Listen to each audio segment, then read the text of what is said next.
Alright, let's talk about a new game called Farthest Frontier.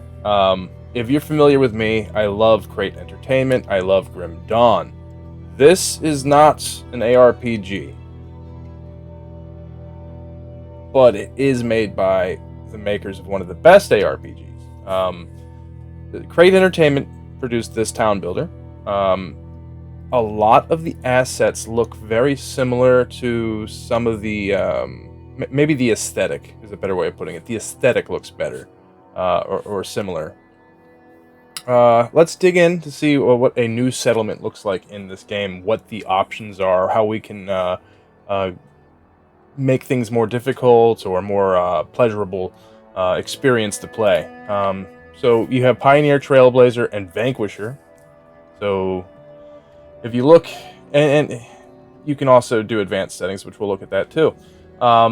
So starting resources is ++ versus on Trailblazer it's 1+, and then the negative on Vanquisher. So obviously, easiest to most difficult. Then you have the hunting of the wildlife, about the same on each. Hostile forces. Okay, so you start off with less hostile forces, some hostile forces, and then double. And then the healthcare adverse. So Pioneer would be obviously where the beginner would start for any of these games. Like if you've never played a town builder, you probably should play Pioneer. I've been playing on Trailblazer just because I'm not a masochist.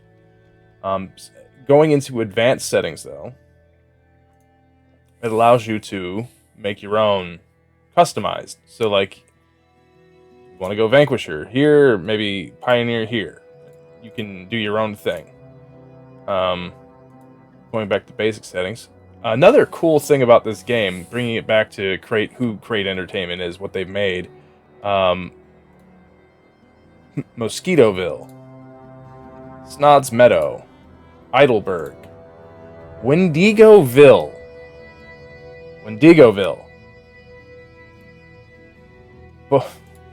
Groveland, Lagoria. I mean, they clearly are. These are Waffle Socket, Frostvale, Innsmouth. They're clearly self-aware. Makes the game that much more interesting, really.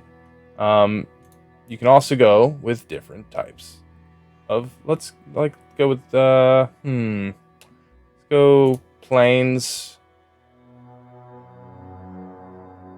You can also turn on pacifist mode. So you start. So starting one of these out, get the cutscene. Life can be harsh everywhere. Which, again, in Crate fashion, these still frames, which are cut apart with slight animations. When our crops failed, gorgeous the ruling music. class would still collect the same share, leaving our children to starve. And if we had any coin to our name, the taxman would appear, demanding it for the crown. This the nobles hid behind the safety of their walls and did nothing when raiders pillaged the outskirts of the city.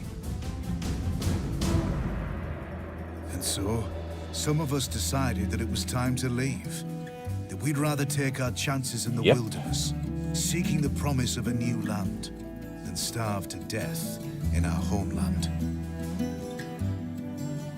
The journey wasn't easy. We lost many along the way. This wild, unsettled land offers us the hope of a new start as the masters of our own destiny. And they can do an awful lot with still imagery and prose, and they do. There's a bunch of games. Gorgeous. All right, so wait for this thing to load up. Loading. Alright, so town center needs to be placed. We finished scouting the surrounding area, survey the land your villagers have explored, and choose a promising site to construct your town center. It's important to choose a location that's near the resources you'll need to build a successful settlement.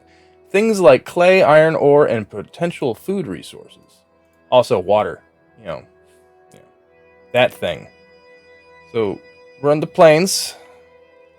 And it's not looking like we are by a water source. Just gonna make this super interesting. And there's some snow. Okay, so there's some hunting over here. There's boar. That's what that symbol is.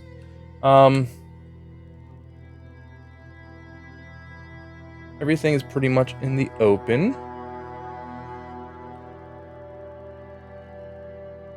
Let's just put this down here in this dead spot. Yes. Got deer here. Got sand here.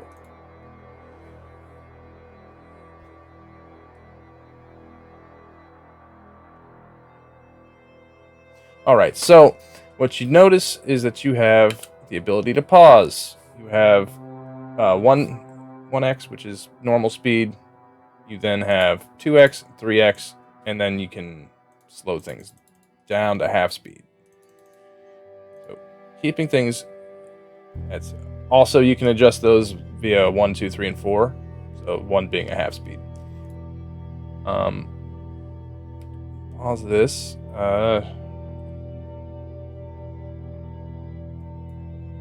Going into resource mode, you can literally just drag and drop all that. You're opening it up for them to take it as resources. So super, super, super user friendly instead of clicking tree by tree, which you could do. All right. So I'm going to get out of there and just... So what they do is they do their thing. Up the housing. It'll open up storage, food production, more resources, which we can actually drop. So if you notice on the water bonus, it's saying 51%, 52, 54, 55, 6... That is... Just go ahead and place it there. What they're doing is picking the best spot for it.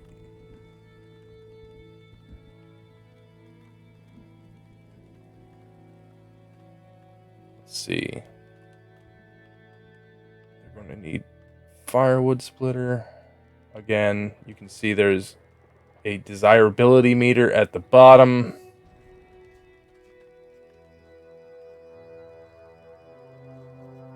These things can be moved later on. But for right now, that.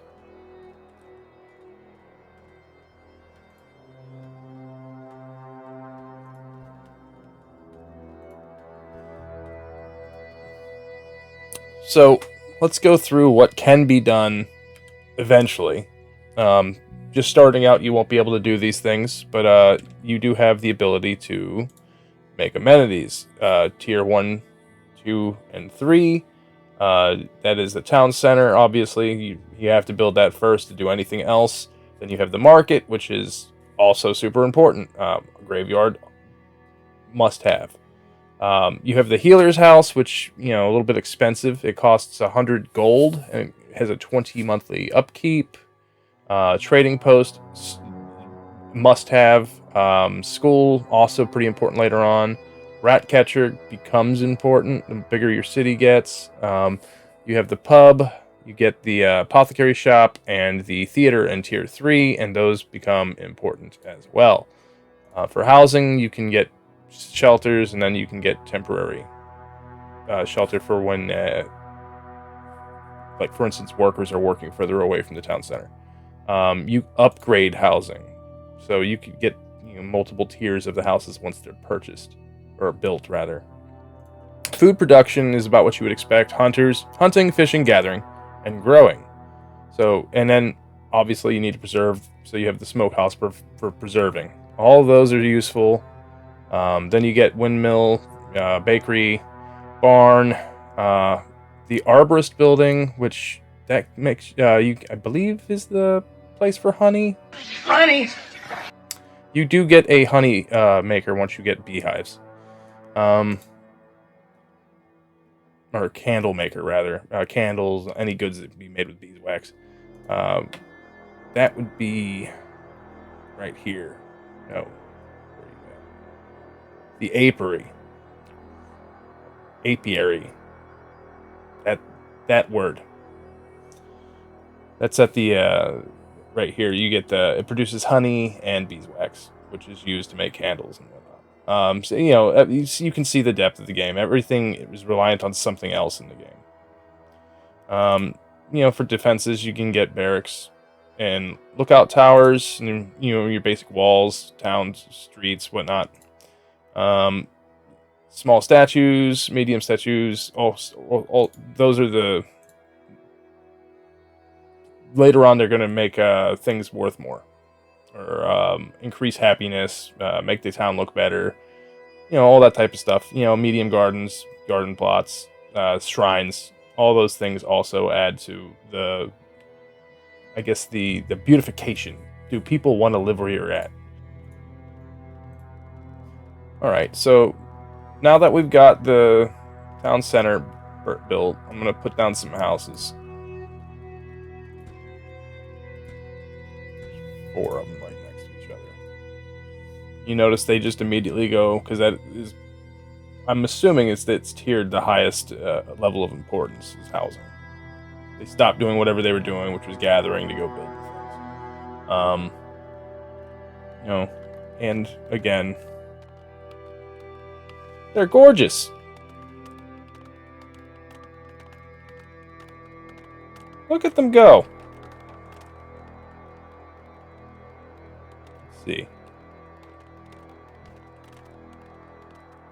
So, this is a very impressive game for being an early access. Everything is pretty well made. The UI, like, look at the timer between winter to other winter. Four more people want to join. All in all, I will be playing a little bit more of this, giving my thoughts on it later on. I just wanted to get people a look at what it is and what it isn't. There's no combat in this game per se. I mean, it's a town builder, so like you might get some wolves or a bear come in or bandits, but you're not actively making a militia to go take over. It's not a 4X game. It's a town builder. Similar to like a tycoon, one of the tycoon games. Planning the town out, just sitting back and relaxing. That's what it's all about. Anyway, I figured I'd share it with some people that were a little bit confused or interested or whatever the issue may have been. Take it easy.